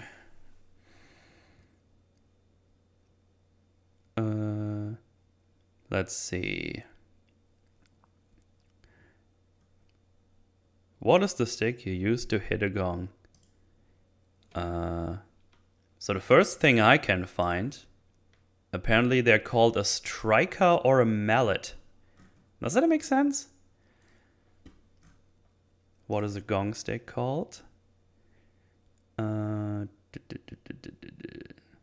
Let's see. I'm really interested now if there's an actual name for those.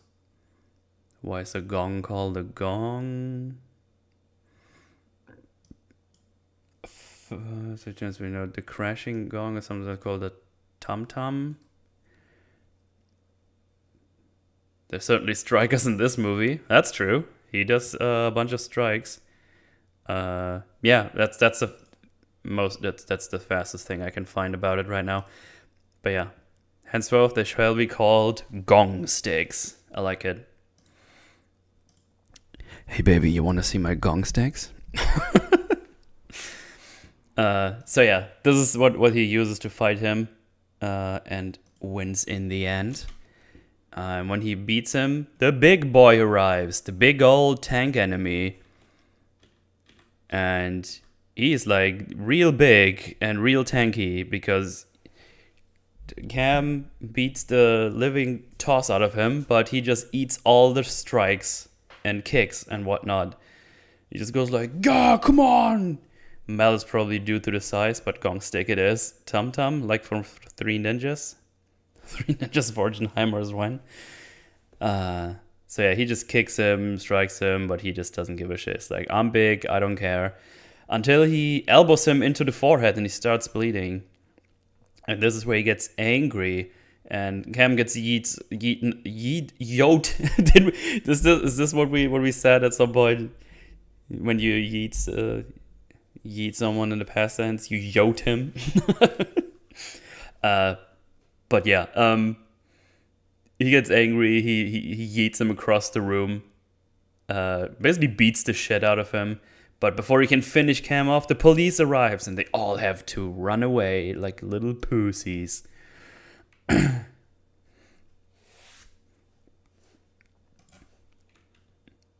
And we cut to Mark saving Cam. Let's see.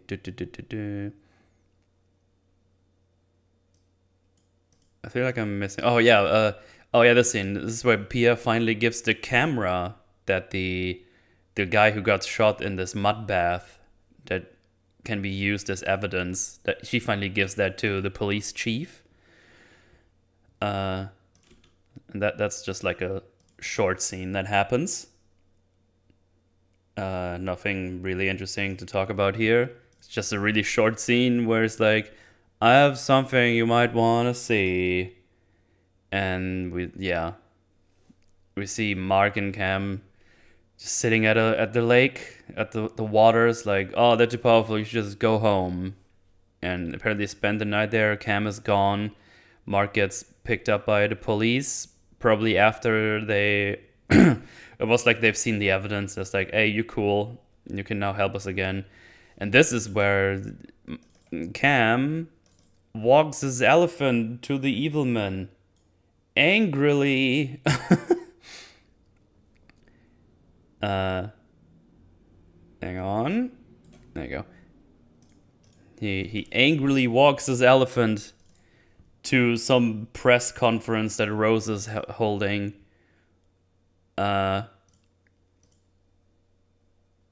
It's like a press conference or something, and he just steps through the door and just yells, "Oh, you killed my father and stole my elephant!" And this is where we get like the end scene fighting stuff.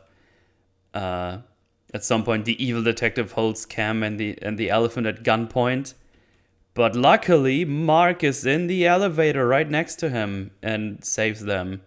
And it's like, man, lucky again. We do that a lot in this movie, huh? Mark takes care of the evil detective man, kicks him in the face, and this is all we see from him. He's out of the game. And this is where we see where they turn the big elephant. Like he gets into the main room where Rose is. And we see that the big elephant has been turned into a skeleton with like gold stuff on it. When I first saw this, I was like, did they turn the whole elephant into a golden statue?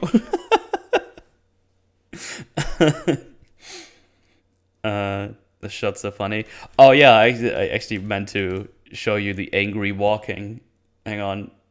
There you go. Oh, I should have made this the thumbnail, actually. Oh, this would have been way better in the thumbnail. Oh, damn it. How did I... Oh, this could have fit. Would have made it squished it a little bit, but this would have been a way better thumbnail. Damn it. That's fine. It's funny because you can see that the elephant is clearly like put into the scene as well when it's walking, but it's just really funny. It's like, come on, elephant, we're gonna crash their party. You had it all and you blew it. It's true. It is true. But yeah, back to the main evil room. We see that the big elephant has been killed and turned to a skeleton with gold stuff, and now she got the king's power or something. And he sees he's like really sad. He's being a little bitchy, little pussy. And gets like really sad and gets like beat up. He doesn't even fight back anymore. So yeah, he's like, oh no, I fucked up, I failed. He gets beat up until he gets stabbed. But of course he doesn't get stabbed lethally, only stabbed a little bit in the side. And then he goes fucking berserk mode. And starts fucking up like probably 30 to 50 people, somewhere in between. Yeah. It's a bit... The choreography is cool, but this is like one of these things, like you see all these people swarming in, trying to attack him, but they all attack him one by one, and you see them come in like groups of 4, but everyone is like waiting their turn. It's unfortunately like, really... You can tell really badly in this one, unfortunately. It still looks really cool, because he just goes absolutely apeshit. I think the best one, and that's definitely a movie I'm going to be talking about at some point. I think the best multi-man fight I can think of if you put a gun to my head, with one against a lot of people, is probably in Ip Man, when he fights was it like 10 people at once in the arena? And that shit is like top tier. Like, he really does fight them all at once. He like blocks all the things. It looks like really cool. Ip Man has like really awesome fighting stuff in it as well, obviously. Ip Man is pretty long though. I think that movie is like 2.5 hours. Let me check. Ip Man run time. Oh, it isn't. It's 1 hour 46. Never mind. Always felt longer, I think. Oh no, they made 4 of those? Guess I have to go in the Ip Man arc at some point. When did 4 come out? 2019. I've completely missed that. Anyway, so yeah, Ip Man, also another fantastic martial arts film. At least the first one. The first one is the one I remember the most. I think. The second one is pretty cool too. I think that has some good fights in there as well. I don't remember if I've seen the third one. But yeah. There you go. Where's my notes? There we go. So yeah. While I was checking all of this, Cam is just beating more and more people up. That scene takes probably like 5 minutes and just fucks. Look at it's just funny how this ends, because you see like all these people. It's funny because you can see they all hold different body parts as well. Like this guy holding his arm, this is his leg, is like holding his shoulder. It's pretty funny. So yeah. Mike Tyson is the villain in one of them? Really? I definitely haven't seen that one. I don't remember Mike Tyson in Ip Man film. That's funny. That's great. That's probably 3 or 4, I think, because I've definitely seen 1 and 2, but I don't think I've seen 3 and 4. So yeah, there you go. He beat up all these people. I also don't believe that none of them have a gun. That's another another problem I have.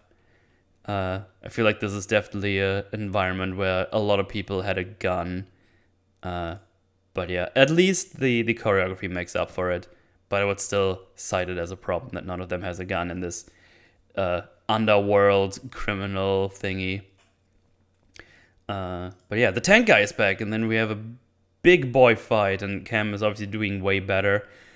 Oh, this actually looks like really rough. Their first like touch with each other here. Look at this. This looks just like rough. He goes like, yeah. Then it's like, bam. That must have sucked. That take must have sucked, dude. Especially for the big guy. That was a proper impact right there. That was oof. But yeah, Cam's doing better. He's starting to elbow this guy's forehead at some point. Take 9. It's like, oh. He already has like 3 concussions. Yeah, he's starting to elbow his forehead, but then Rose whips Cam, because she uses a whip apparently, which is kind of funny.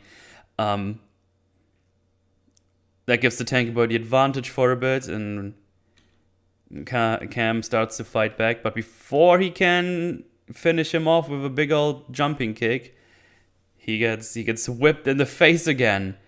And now, man, it's like it's a pet peeve I have with movies. When you have this wide shot here, right? It's like weird. This is like a thing I noticed at one point, and for some reason I've always looked after this. So it's specifically with women in fight scenes, when they have like high heels on, but then you have like wide shots like this where you can clearly see that she's having flat boots on or something, or flat shoes at least. I know why they do it. Like, it makes perfect sense why they do it. Like, you don't want to jump from up there to down here in high heels. Might as well break your legs before you do it. But it's like, just shoot it differently, or just don't make her have high heels on for a scene like this, I guess. It's like one of those pet peeves I have. And I always notice it when you see it. When yeah. Because right after this you see her having high heels back on. And it's like, just make her not wear high heels if you have like a scene like this, where you can clearly see she's wearing flat boots. Yeah, that's just like, see? Because here she has high heels back on. It's, I don't know, it's like a thing that I started noticing at some point, and I've never, never been able to overlook things like it ever again. Obviously, not a huge issue. It's just something. As I said, it's a pet peeve I have with movies and when they do it. But yeah, it just bugs me every time I see it. But yeah, he gets beaten down by her a little bit. They fight a little bit. She's apparently very good with whips and kicking.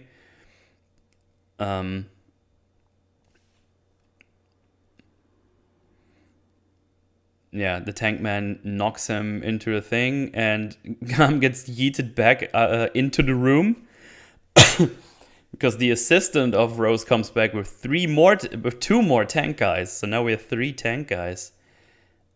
And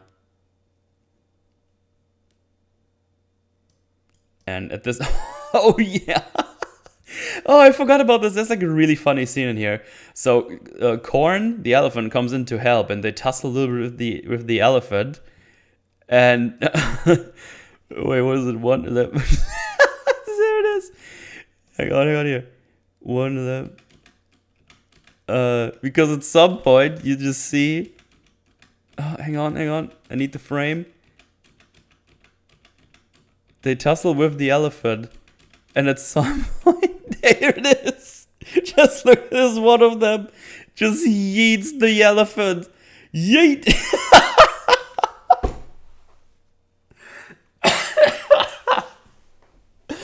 He just fucking Mario Bowser throws the elephant across the room. It's so great. Dude, I did not expect that when it actually happened. That shit was hilarious. Just look at this. Come on. Yeet! Oh, it's fantastic. It's so funny. It comes so out of right field. Great technique, indeed, yeah. So yeah, he eats the elephant. Cam gets yeeted as well, which is less impressive now. Cam gets tossed into the big boy elephant skeleton by the OG tanky boy, which breaks the skellyman, the elephant skellyman, which makes Cam have a flashback to like some olden warrior times or whatever, and he this is another weird cut. He has like this thing in his mind going on. And then when he's done with his flashback, we just cut back to this, him standing up, his shirt off. We don't see him take his shirt off, but I think the implication is he uses his scarf on the one hand and his shirt on the other hand to use the elephant bones to fight the tanky boys. So yeah, now he has big old bones to beat up the big guys, which he does.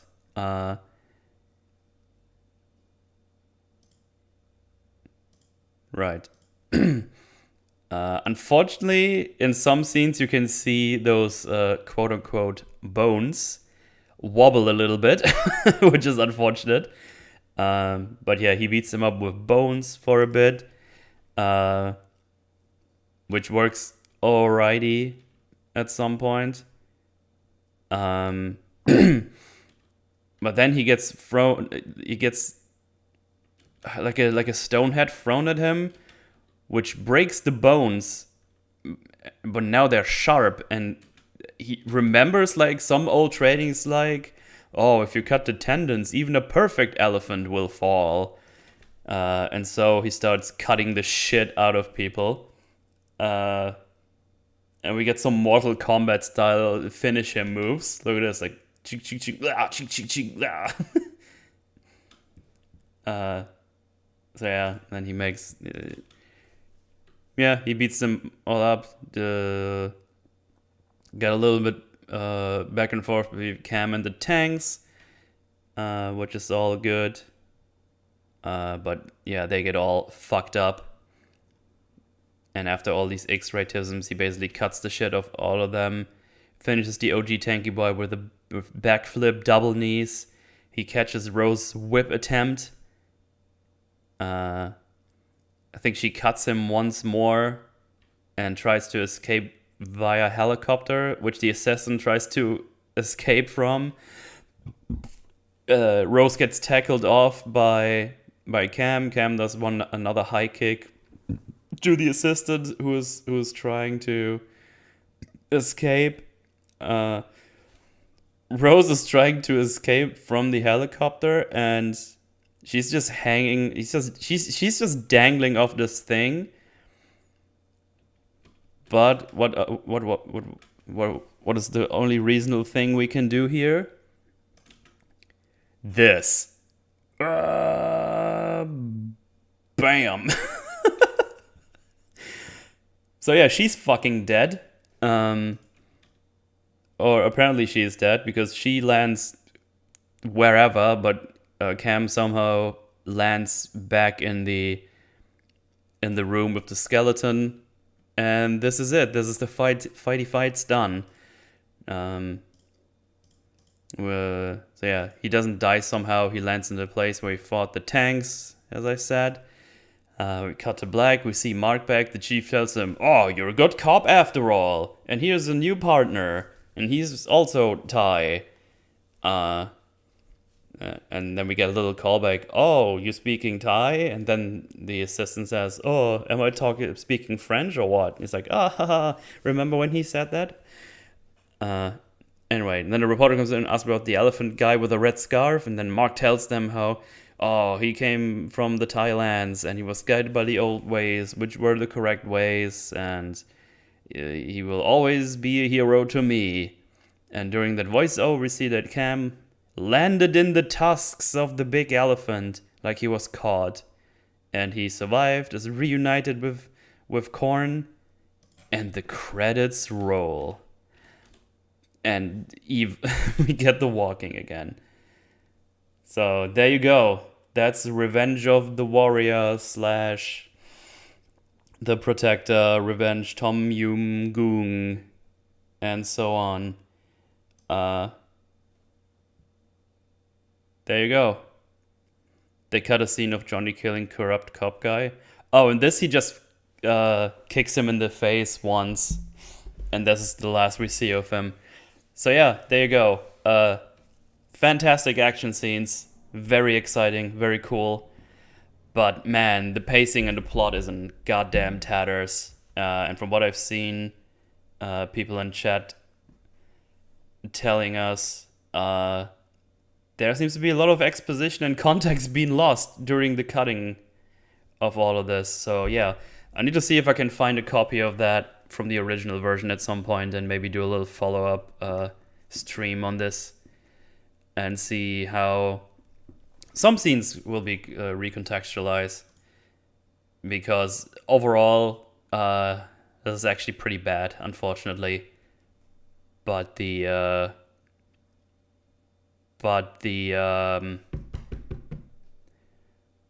God damn it. But the cutting that the Weinstein company did definitely destroyed some of that. So yeah, There you go. I researched the pew pew laws in Thailand. If I write the word, it gets blocked. Oh, okay. Possession of pew pew in Thailand means 10 years of prison. Oh, okay. Interesting. I guess it makes it a bit more sensical that they don't all have weapons. But then again, they're like super evil underworldisms. And at some point in the movie, Rose even says, oh, we own the police. So I don't think they would have any problems having a handgun here and there. So yeah. Anyway, go watch the action scenes for sure. Maybe watch the...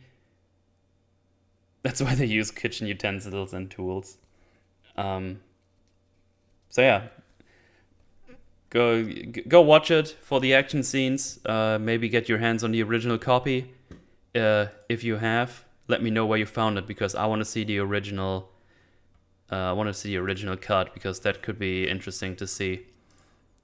If that makes the story a bit better because right now it seems a bit out of flow, out of mind, out of sight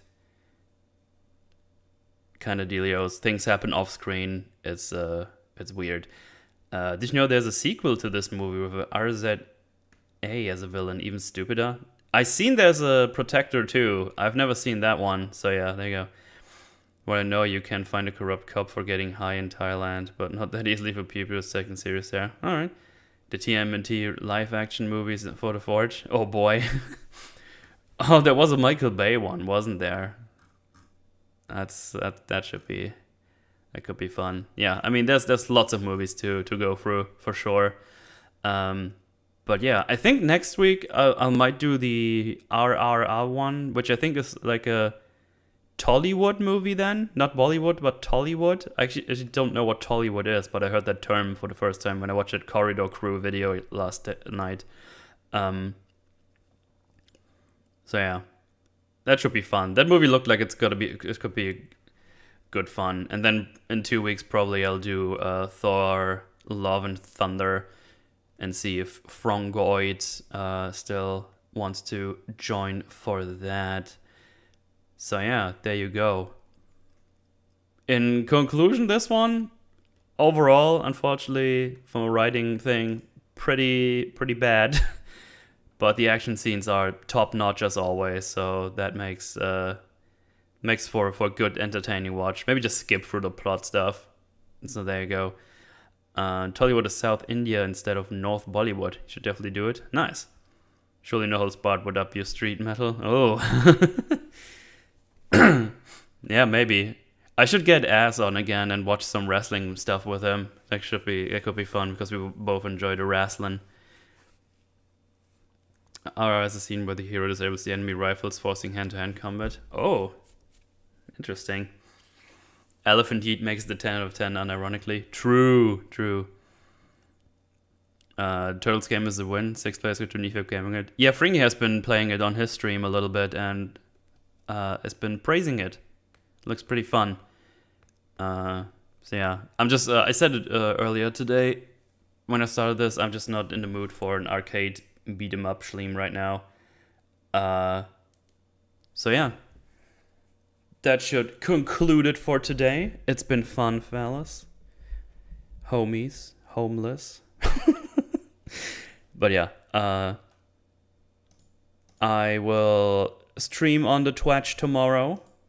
Do some more Majora's Mask, so go check that out if you want to see more gorming stuff. And a new Metals Forge next week, obviously, as I do. So yeah, thanks for hanging out. I appreciate it. And I'll catch you all in the next one. Goodbye.